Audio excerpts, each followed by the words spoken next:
Greetings and welcome to another edition of the Ad Astra Kansas Money Talks podcast. I'm your host, Joe Blubaugh, and I'm joined by Mark Johnson and Bob Schwartz of Bob Schwartz Financials. They have offices in Silver Lake and Victoria, Kansas, and of course you can always find more contact information about what they do at bobschwartzfinancial.com. And, you know, we've spent the first few episodes of this podcast talking about how to build wealth, and now we're going to talk a little bit about some ways that you can kill your wealth. And, you know, we try to make all these topics specific to Kansas, but it not necessarily, we'll talk about a few things that maybe are Kansas specific, but this one is an episode where you can learn some things no matter where you live on this. There are a lot of ways to build wealth across this great state, but there's also some ways to lose some of that wealth that you've built. And Mark, why don't you tell us a little bit about maybe a few highlights of some wealth killers when it comes to, you know, things that can erode away some of the things that you've built. Yeah, so the first one that a lot of people are, I hope, aware of, but it's like the silent thief that, you know, that can really take over your account that you maybe don't understand why, especially if you're not great at budgeting, is inflation. So inflation can really, really impact our purchasing power. It can impact your budget, impact your pocketbook, and sometimes you don't even realize it. So your cost of living can increase, your groceries, your housing, your gas, all those things can be, you know, inflation can cause those things to go up, and just little enough that eventually you notice that your returns are, or your budget is getting dwindled away. In Kansas, we've seen that we've been affected less by inflation than, you know, the national average by about 14%, but still inflation has been pretty high. I mean, we've lived in a high inflation environment for the last couple of years, and that's been really hard on Kansans and other, you know, across the nation's people's budgets or people's pocketbooks. I've kind of even noticed a little rural area I grew up in, and maybe, Joe, you can address that because you're a little bit, you know the real estate side, but even the little area I grew up in where houses have been just, you know, absolutely affordable for years and years have exploded. Yeah, inflation has been one of those things that I think historically we think of high inflation, we think of the 70s and the 80s, and then we kind of went through a pretty long period where inflation was inflation. held in check, really hit that government goal that they try to get to, but then it really exploded here just in the last few years. You know, you could spend a whole show talking about how COVID impacted inflation and kind of that perfect storm. But I don't think that people saw inflation quite as much as what they saw in the housing market. Yeah. And the housing market, if you don't know, I am a realtor, so I kind of have some firsthand experience with this. And the houses in Kansas really, really took off to the point of one of the things that we do as realtors is when we're helping somebody buy a house or we're helping somebody sell a house is we go pull comps, comparable sales in a neighborhood, so that way we get an idea of what homes are selling for.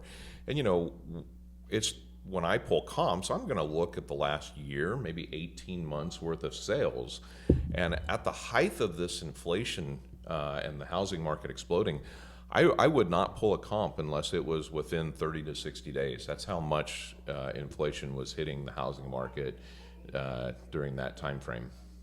As I've heard people say here in town, you know, we're catching up with California. Not quite, but you know, the first, I moved to Silver Lake in 1983, and you could lock in 2.5% to 5% a year growth in the value of your home, which was kind of neat. Of course, you're paying 12% interest on your note, but that's another point. You know, it grew 2.5% to 5%. You know, it's not that way anymore at all. No, it's definitely not. And we definitely saw, like in the Kansas City market and the Topeka market and the Lawrence market, some of those bigger markets, we saw homes kind of outpace the small towns, like you had mentioned a little bit, but not that much. Small town homes, always, one of the things about Kansas is we've always been affordable, but one of the things that we saw with COVID was we saw a lot of people realize they don't need to live where they work. And we saw a large influx of people from the coast that moved into Kansas, and to them, this real estate was cheap compared to what they were used to paying. And I think that also helped drive up our valuations as people moved in. They were willing to pay more because it was so much cheaper than what they were used to, and it really drove up the price for what we're used to here in Kansas as well.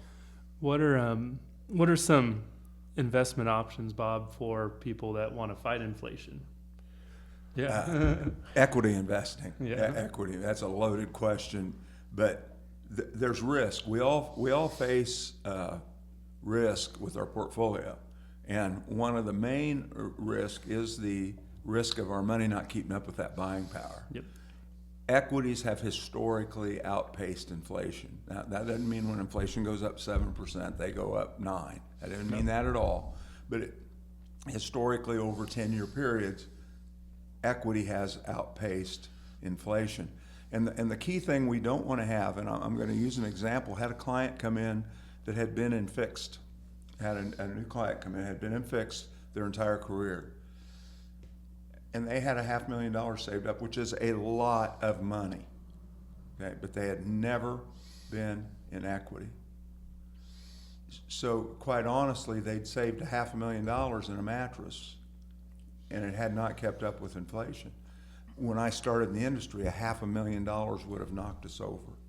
You know, would have been unbelievable. Mm-hmm. Today, 500,000 is a good start. I mean, it's just totally a different time because of inflation. I used to stand up at seminars.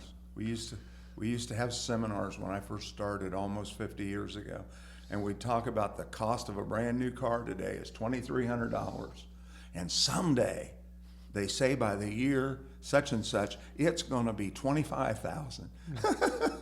Yeah, I was shopping for a pickup this summer. See how that goes. You know, hunting for that used cars are $25,000 now. And not used pickups. I mean, that thing's going to have some rust in it. So inflation can just bite us. And as people my age know, we were young in our 20s when that stuff was happening. And I mean, it was just like, you know, health insurance went from $30 a month your first year out of college to $130 a month the second year. I mean, it was just crazy.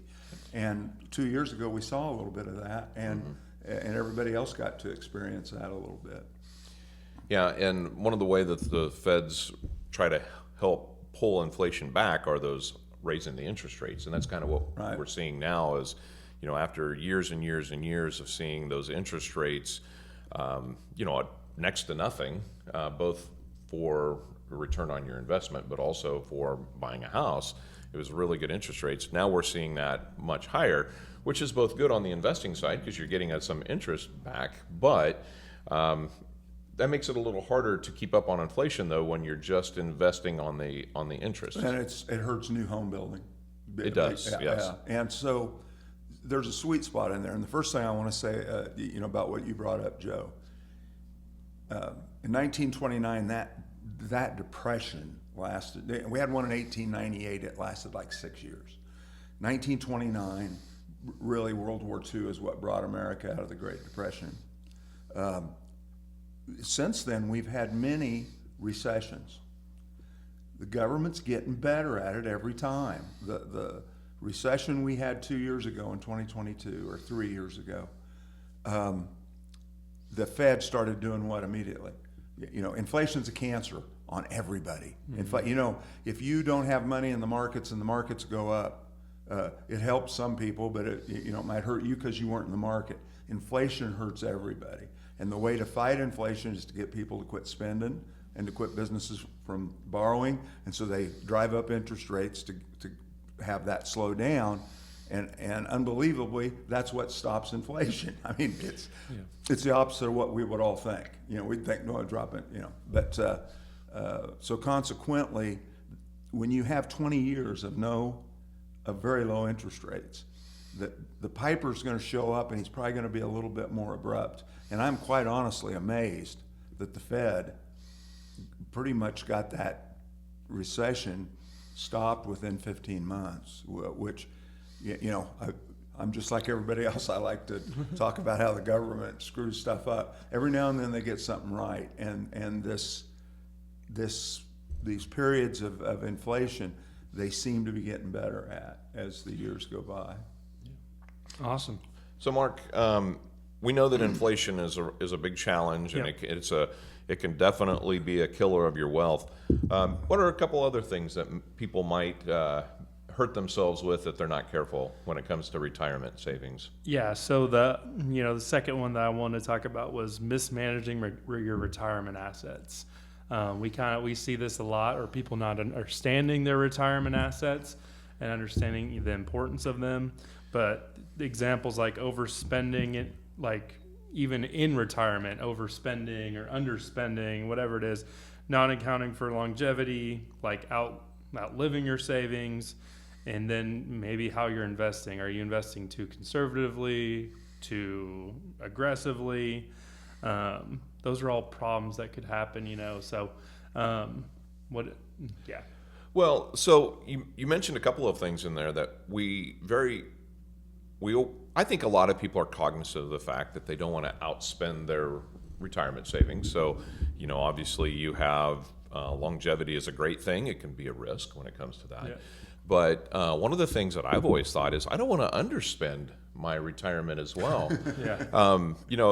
If there was a way to die with zero, that would be great. I think that's obviously easier said than done, but there's challenges on both sides of that coin, wouldn't you say? I don't know about your children, but my children would not agree with that.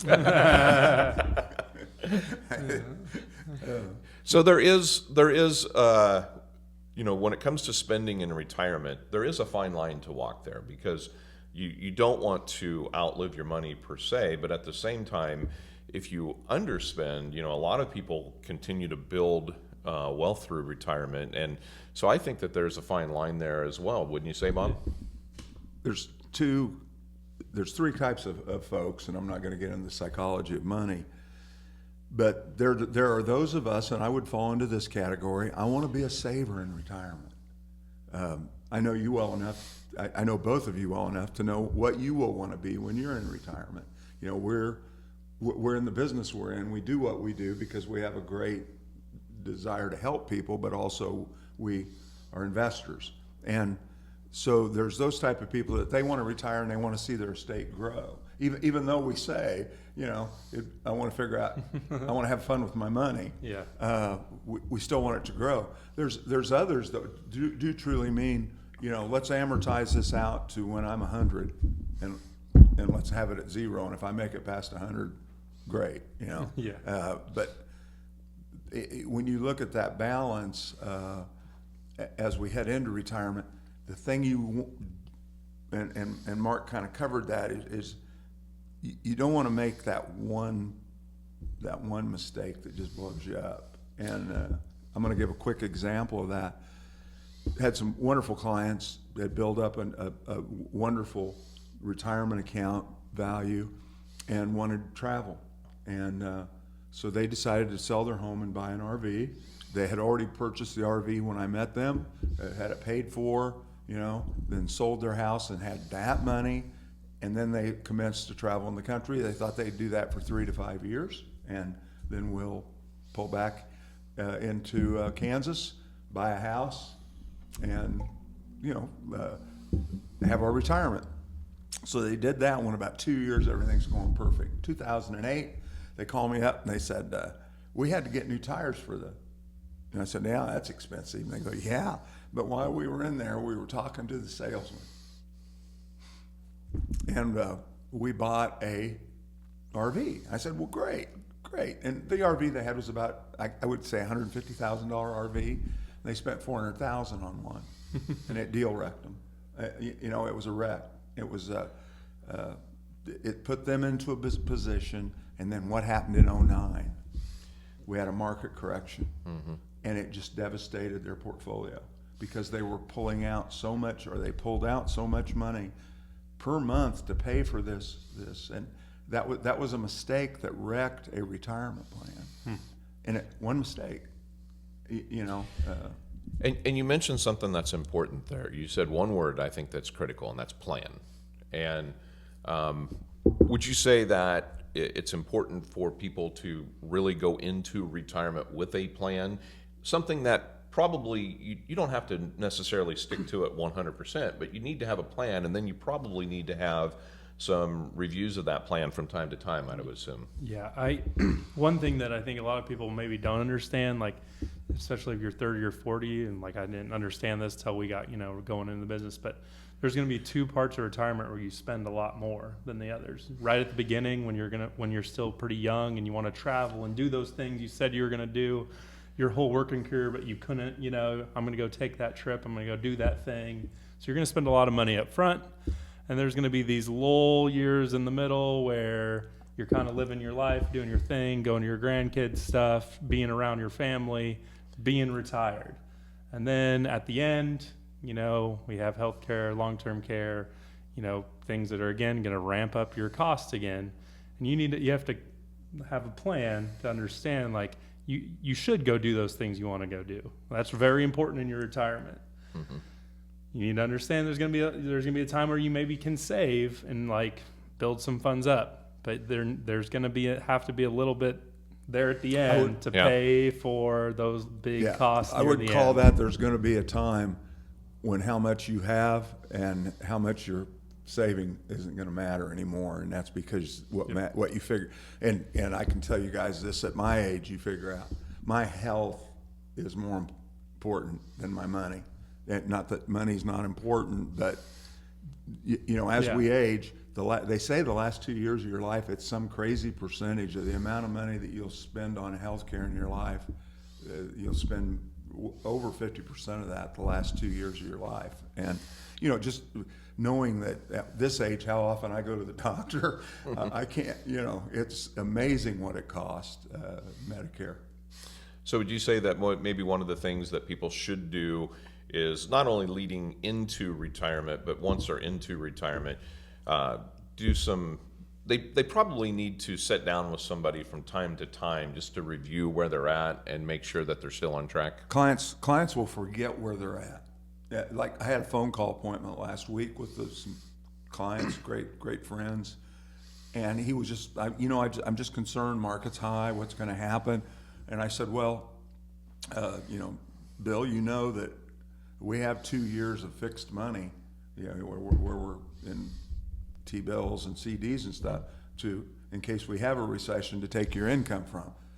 He goes, phone call's done.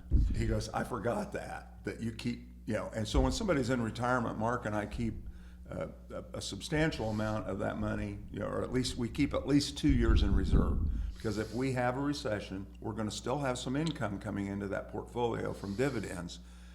But we want to make sure we can cover the length of that recession with income for our clients. And so yes, having that conversation, getting that statement every month, which reminds you why our clients do what they do, is so important.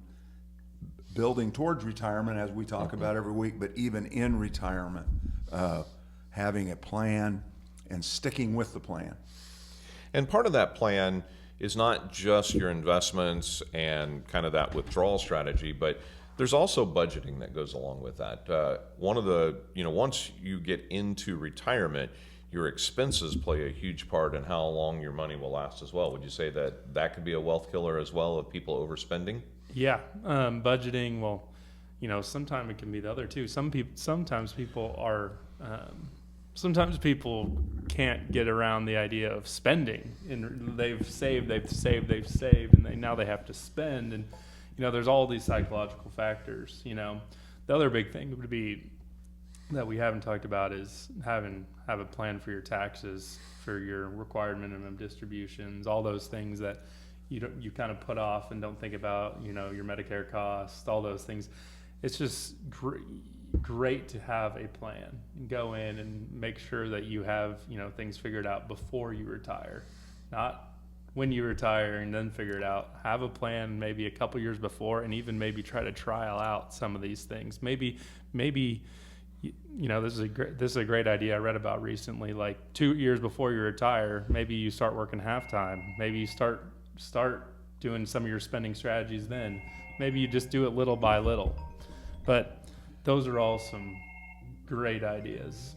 So, yeah, and whether it's retirement or even just leading up to retirement, one of the things that, from a personal standpoint, one of the biggest changes in my life when it came to getting my finances in order was building a budget and then sticking to that budget.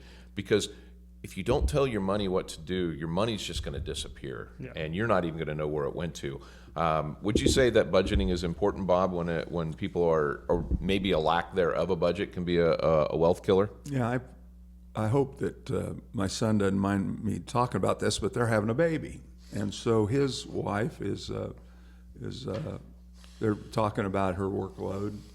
She has a profession, and he's a CFP also. So, I knew I was double checking a checkbox, but I said, well, and however you look at how this is going to be after you have a baby, I've talked to retirees about this. This is why I'm bringing this up. I say, why don't you just save her income and make sure you can so you don't spend any of it. And I tell people that heading into retirement, take a couple of, if you're a year from retirement, let's take away that income and just add what you're going to get from Social Security and your pension or whatever. Let's just live off that. And most of the time people go, I can do that easily, and sometimes it's, wow, we don't realize how much we spend. We're going to go on a cruise next year. My wife has decided, and she's planning that now. We're going next year sometime. Most Kansans go into retirement and don't spend 3 months planning for it. Yeah, folks, I'm not lying there. They might say, I'm retiring at 65. Next June, when I turn 65, I'm retiring. But that's all they say. They don't think about what's the best time to take Social Security. How should I use my pension? Which one should I collect? And all of a sudden, they're like little bunnies in the headlights. Yep. They're standing in the middle of the road, and here comes a car, and they're retired, and they've got their watch, and they had the big party. Now what? And that's where you need a trusted advisor that can help you. Yeah. For budgeting, just in general, like not even in retirement, one of the best things that if I could give myself a book from when I was, if I was 22 coming out of college, the book Psychology of Money by Morgan Housel is a great way to understanding how you perceive money and how, I don't know, it's just a great and wonderful book to read and understand like how you feel about money and how it can, how it controls your life and how to control it yourself. Yep. Great. Exactly. And, in Kansas, we have a pretty in our attitude about money, thinking about that book, our attitude about money is we are pretty people in Kansas are relatively frugal, frugal and great savers. Yeah. We're our state is, it's not like a huge, there's parts I'm sure that it's, keeping up with the Joneses, flashing money, whatever. But in general, it's a pretty frugal state. So, I'd really look into if you're someone that's looking for advice for trying to, what should I do to get, to budget? There's things, you don't have to go spend $100 on some crazy software or some program that some celebrity's touting that is going to help you. Look for a free Google Sheets online template that some guy created that had way too much time on his hands that helps you budget for free. But there's other options too. The Mint mobile app on iOS is pretty good and it's free. There's also the YNAB. It syncs with all your bank accounts, but it costs money. But there are places that you can budget and keep a hold of your budget and look at everything that you're spending without spending a ton of money. That makes sense. Budgeting is very important, but Bob, you kind of mentioned, and we'll maybe look at this from a retirement standpoint, but we can also look at it from people that are in that savings mode as well. There are times where the unforeseen is going to happen. Yeah. It can be a downturn in the market for somebody in retirement. It can be a broken down car or something with the house that goes wrong. One big budget killer, other it's unseen expenses and the need for an emergency fund. Would you say? Yeah. COVID, Yeah. lose your job. Yeah. There you go. I'm sure the shows that we listen to and really enjoy, they always talk about this, but over half Americans can't cover $1,000 emergency I fund. know. It's just, it's mind-boggling because that's not our client base and that's not Kansas, basically. Yeah. But folks, you have to understand the people that listen to this show and the people that are clients are generally not the ones that only have $1,000 saved up for an emergency. Yeah. It's just amazing, and half the people. And those people, when you don't have those $1,000, you immediately go to a credit card or payday loans. Oof. And those are absolute wealth killers. Those are sharks. They're taking advantage. And so finding a way to build up that emergency net is incredibly important. So the first thing that we talk about Yeah, with it's clients one of the is first things building. we visit about is how much do you have in just savings or in checking that you can get your hands on. Liquid money. Right, Yep. right. Because as soon as you have to pull from somewhere else, And you're it gets like as soon as you have to pull from something else, I had a friend in the industry say it this way: you get a tire you get off the pavement and you get a tire and it's muddy, and that tire gets in the mud, and what's it do? It pulls a second tire in, and the next thing you know, you're in the ditch, trying to get out of the ditch and get back on the road, and that's when life gets tough. And if you need help getting back on, come see us. We'll sit and talk to you about it. Or get yourself a book. Get Morgan Housel's book. Go get a budget book. Get the Capitol Dome book in at Office Depot, and start paying attention to where your money's going. What would you say is just as a good rule of thumb as an amount of money that somebody should have in that emergency fund? I've always heard the term maybe 3 to 6 months worth of expenses. Yeah, that's I'd say that's our usual advice is 3 to 6 months. And as we age, it gets to be more. I used to, when I was you guys' age, I would get frustrated with clients because they would have so much in checking or savings. I would get frustrated with them. But now I realize when you don't have a job anymore, your security, a person feels more security with money in the bank, So, a lot of retirees we'll see will have $30,000 to $100,000 in their checking and savings. Is that too much? Yeah, you don't need that much, but it's peace of mind. And if somebody has $1 million outside of that in a retirement portfolio that's we have no problem with that, because it's given them that peace of mind of, hey, if I want to go buy a new car tomorrow, I can. Well, let's shift towards the retirement aspect of that, because you kind of mentioned in an example you gave earlier is that you want people to have a fund that they can pull from if the market's down. We won't go into a lot of detail there, but that's another wealth killer, isn't it? When you have all your money in securities in retirement and the market's down, and then you have to draw from that. Yeah. Let me.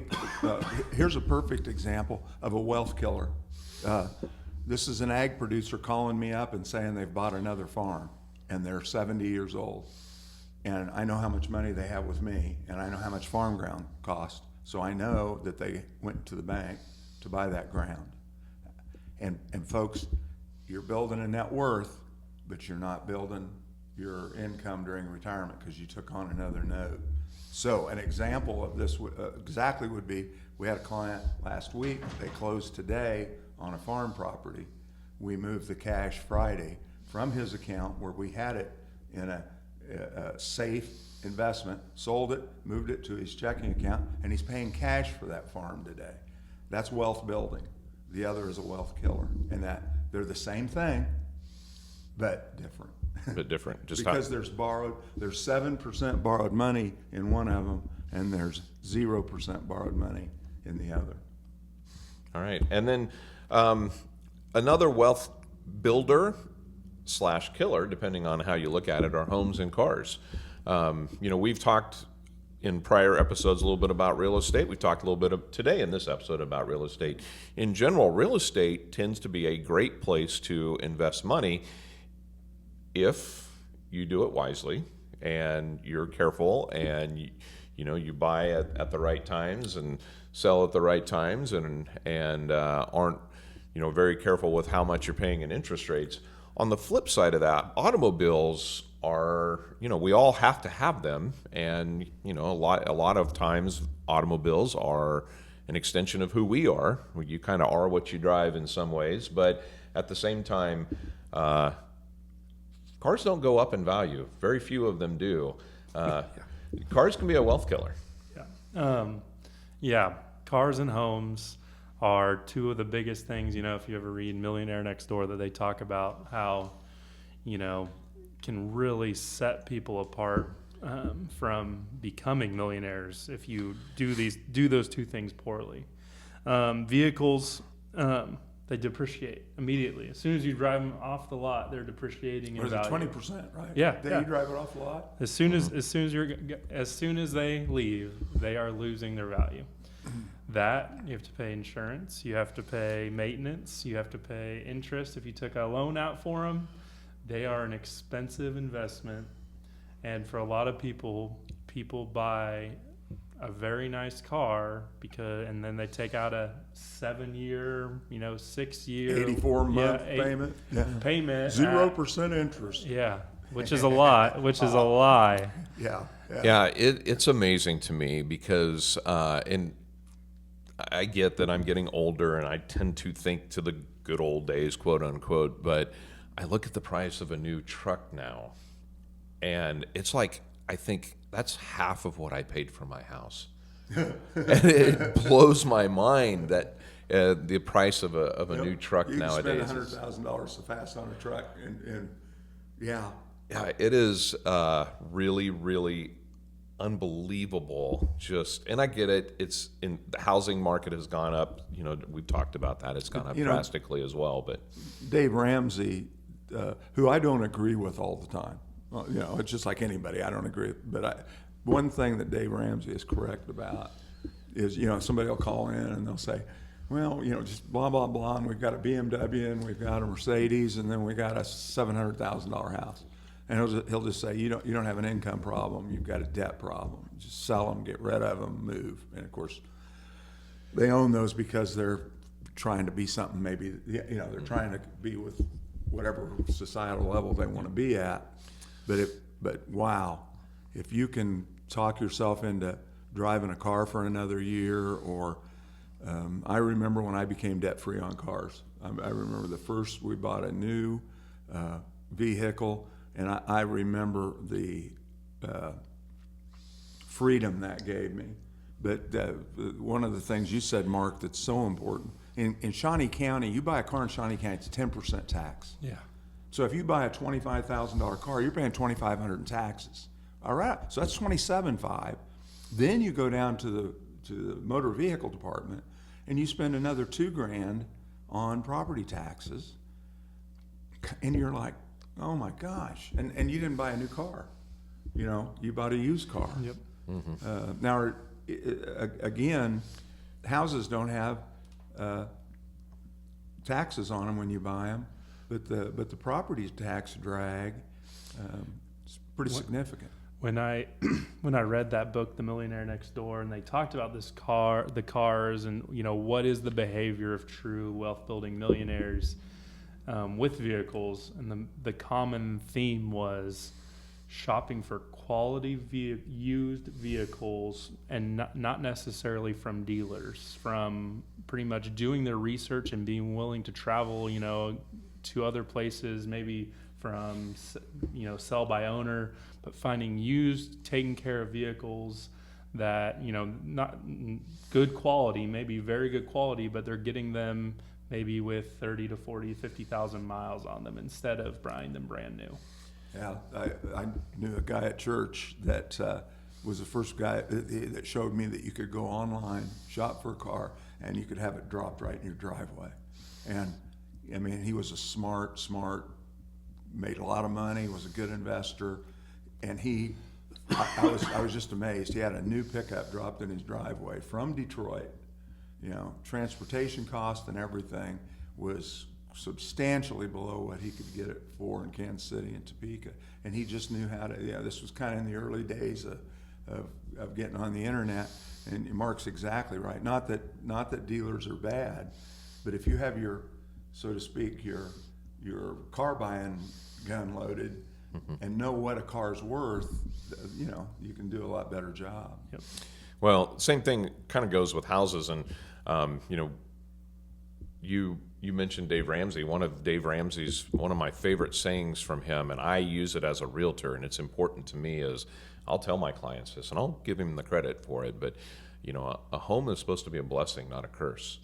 And if you're ready to go and are prepared and have the financial backing to be able to buy a home, it is a blessing, or at least should be a blessing. Yeah. If you're not ready and you don't have, or you get the wrong house, or you get too big of a budget, you know, into a house, it very quickly can become a curse. So those are all things that could be wealth killers. And as we wrap up this episode today, we've talked a little bit about inflation. We've talked about some of the other wealth killers. Just kind of wrap up, what are some of the things that people can and should do to, you know, make sure that they're not falling victim to these things that can really erode their wealth as they save towards retirement? I would make sure that at least annually, if not more than that, like go through what your costs are. Like look through your expenses, make a cash flow statement for yourself and your family, and understand what you are paying, you know, and see what are these killers, and decide like, hey, you know, is there something different that we can do? So really look at that. If you're not sure, there's tons of people we meet with that are, you know, they're like, I don't know how to do that. Well, bring it into somebody. Make sure that you're making sure that you are getting the money that you're working for, and then make sure that money is working for you, so that you and your family can, you know, keep up with inflation and other things that we just talked about. But make sure you're going through that at least annually, if not more. Go through a cash flow statement with your family. Yeah, if you're sitting on the couch watching this or listening on your device, and you have 5 or 6 credit cards, the wolves are biting they're biting you at your heels, and you need to sit down and talk you need to sit down and talk with somebody. I don't know how many times in my career, but many, I have sat with couples that have had serious debt load problems because they had 6 or 7 credit cards. And what we'll do is we'll get a game plan of paying them off the highest interest rate first, and we'll go through and we'll check those off, and we will meet periodically kind of to have a coaching, to kind of say, hey, you're doing great, keep it up. Because when you can start checking off boxes, if you're struggling, and most, you know, you might be a listener who's retired and they've got kids that aren't good with money. If they'll sit down with a trusted advisor, they can help them set up a plan to pay off their debt. Yep. Because what we want to help you do is, that person in that category is to become a net saver, not a negative spender every month. So in addition to looking at your expenses and then the potential of sitting down with somebody, whether that is an advisor in your hometown, or if you are in the Hayes, Victoria area, or in Northeast Kansas, or really anywhere in the state of Kansas, you can meet with Bob and Mark. And kind of the best place to get that information is go to bobschwartzfinancial.com. All their contact information is there. Gentlemen, another great episode. Thank you so much for your knowledge today. Quick reminder, make sure you subscribe. Give us a like on Facebook. Give us a review on YouTube, and give us a review on Spotify or wherever you're listening to this podcast at. Until our next episode, thank you, and have a great holiday season. Thank you. Thanks. And what's the name of the show again? The Ad Astra Kansas Money Talks podcast. There you go. Thanks, And Bob. Schwartz is spelled Schwarz, no T. So if you go to our webpage, don't put a T in it, and you'll find us.